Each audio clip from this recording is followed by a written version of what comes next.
To compare it to Sapiens a little bit, it's quite big, but also the font is really big. This book is...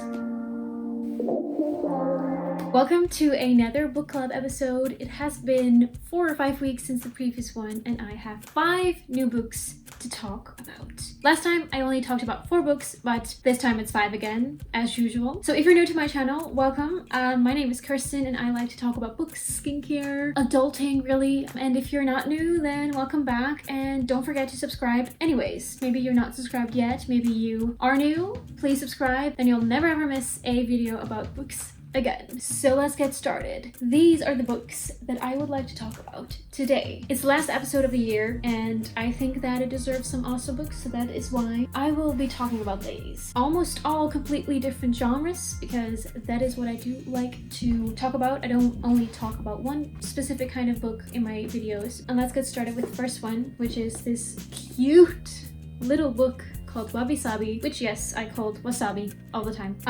This is a hardcover book, which I already love. I mean, it's just the best. And as you might have already guessed from the title of this book, this is Japanese. So this book tells you everything about the Japanese kind of lifestyle. I know that there are different kinds of books that talk about the slow life of Japandi style. The book starts with an introduction as to why Beth Kempton is writing this book, because she's actually living in Japan. She has a master's degree in Japanese and spent years in Japan being a TV personality, a presenter, and thus has the right to tell us everything about the kind of life that Japanese people live as a foreigner. If you're interested in, well, first of all, getting to know what wabi-sabi really means and these, like, the tokens, the symbols that make up the word wabi-sabi, then living with nature, acceptance and letting go, reframing failure is also another chapter, and some notes on visiting Japan, which I hope to do sometime as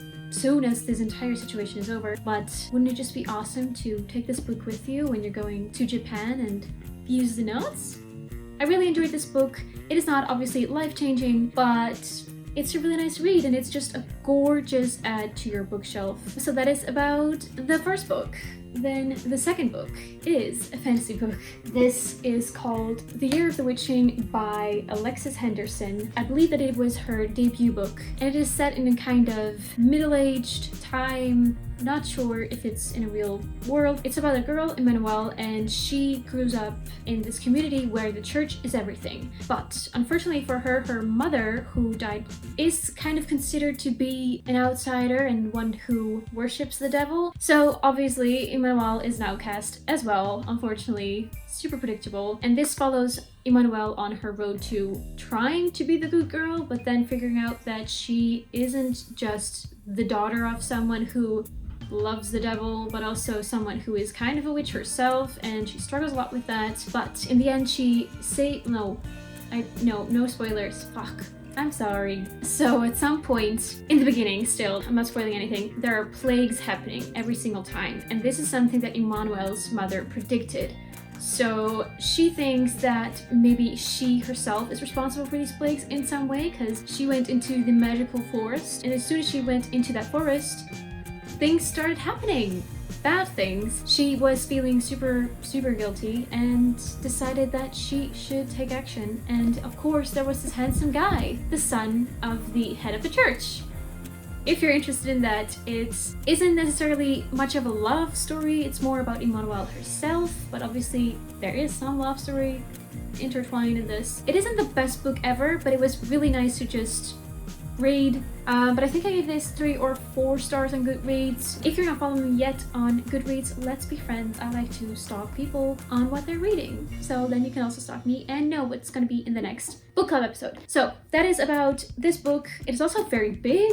I mean, compared to a kind of regular sized book, it's quite big, but also the font's really big. Anyways, that's not really important. Book number 3 is Homo Deus by Yuval Noah Harari. This is a kind of sequel to Sapiens, the book that has been read by basically everyone. I guess Homo Deus is also a very popular book. To compare it to Sapiens a little bit, Sapiens goes into the history of mankind. This book is more focused on the future. First, it does go a little bit into the history of humans as we know humans, us, ourselves, but then it goes into all of the new things that could be potentially potentially happening on medical fronts, technological fronts. They're mainly speculations, but they all could be very true. But I didn't really enjoy this book because he keeps on going and going and going about these few things that could possibly happen, and that's the book.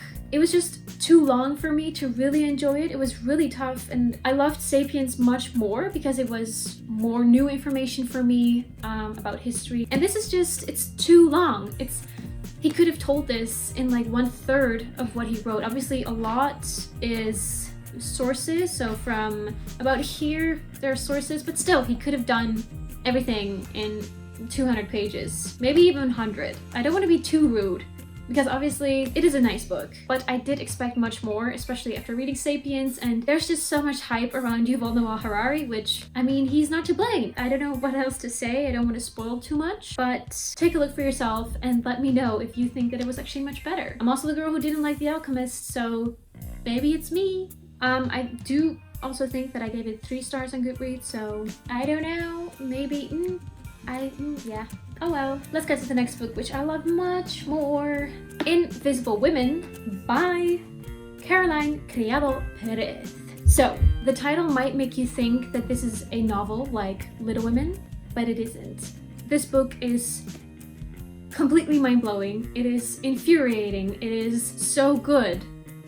You have to read it, especially as a woman, and also every feminist ever should read it. I also definitely think that men should read it because they're not aware of all these problems and they're mainly in the highest positions of every single company. So anyways, every single chapter is about a different part of life, basically. So for example, the pay gap, obviously, but also how gloves are made for men hands and not for female hands, and how that is super dangerous to our health, especially if you're really doing manual labor. Thirdly, for example, it goes into that public transportation lines are mainly made with the thought of commuters, and most commuters are men, whereas a lot of traveling actually happens by women that do unpaid labor, such as taking care for an elderly. It focuses on so many aspects of life, and it keeps throwing studies at you, numbers, figures. It is a lot. It's very theoretical, but it is so interesting, and because there's just so much injustice, that's why I said it's infuriating. It's so good. If the size scares you, because I did say that it's a lot of theory, don't worry, because a lot of it is so this part is sources. So it's only 318 pages of theoretical stuff. Please read this book. Whoever you are, please read it. It is just really good, and it has taught me so much, and it has made me, again, so angry, but it's worth it. And yeah, maybe you can be the change. Maybe you're the person who will include much more women in clinical studies. It goes into so many awesome things. Please guys, read this. Okay, I'm sorry, I'm really hyping this book, but it is just so good. Last but not least, I'd like to talk about The Name of the Wind by Patrick Rothfuss. So this is a book that I actually finished quite a long time ago, and I got this from my friend.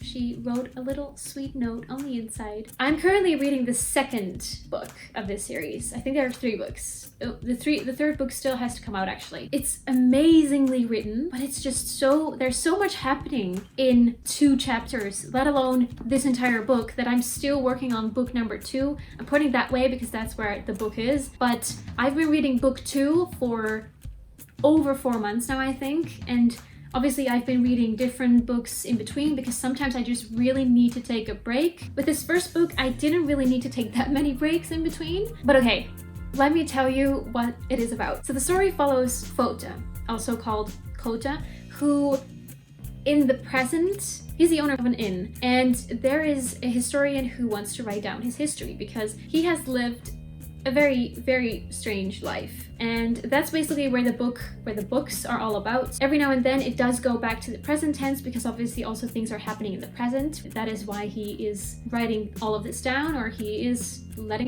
he lets it write, wow, never mind. But most of it is in the past, and it all starts with him being a young boy with his parents. They were troubadours, just crossing the country, making songs, being super, super musically gifted, but he also is very intelligent. And so one day he met a man on the road who wanted to join their troupe. And he is what we would now call kind of alchemist. And Kvothe was so inspired by that man that from a young age he said, I want to go to the university, like the school for, well, not magic, but kind of magic. But unfortunately, something bad happened to their troupe and everyone was killed except for Kvothe. He saw who killed everyone, and the person, the thing who killed his entire troupe is a mythical creature. And so no one believes him, and he's trying to figure out more and more and more. That is another reason why he wants to go to the university, because there's a huge library there that he can use to obtain knowledge about that thing that killed his parents. But as an orphan, he doesn't have any money, and he first lives on the street for a while. Eventually, in the first book, quite shortly, he does manage to get into the university. There is the issue of paying tuition and for all of his supplies, etc. But he works very hard and only barely has money for food, basically. Thank God he is musically gifted, because that is also a part of where his money is coming from. But yeah, so he's super intelligent, and he basically skips classes and classes and classes. No, he doesn't skip classes, he skips years because he's so smart. Then he meets this girl that is older and doesn't really like want a relationship because men are trash. And yeah, so he's kind of trying to seduce her but also being her friend because he doesn't want to lose her, and that goes on and on and on, as well as in the second book. So anyways, they encounter a very strange adventure together, and I'm not going to tell you anything about that because please read the book. So interesting, it draws you in. Please don't be afraid that because of what I said in the second book that it's just not gonna work. Please do give it a try. It's so good, and thank you so much, Mos, for giving me this book. Also, my sister loved it. I think I gave it 4 or 5 stars, probably 5, but again, follow me on Goodreads and you'll find out. That is all that I can tell about this book without spoiling too much. And that was the final book of this month's book club episode, and also the final book club episode of the year. So please subscribe if you liked this video. It really does help the channel grow, and it's also nice to know that someone is enjoying my videos. We'll see each other next week Wednesday, because every Wednesday, new video.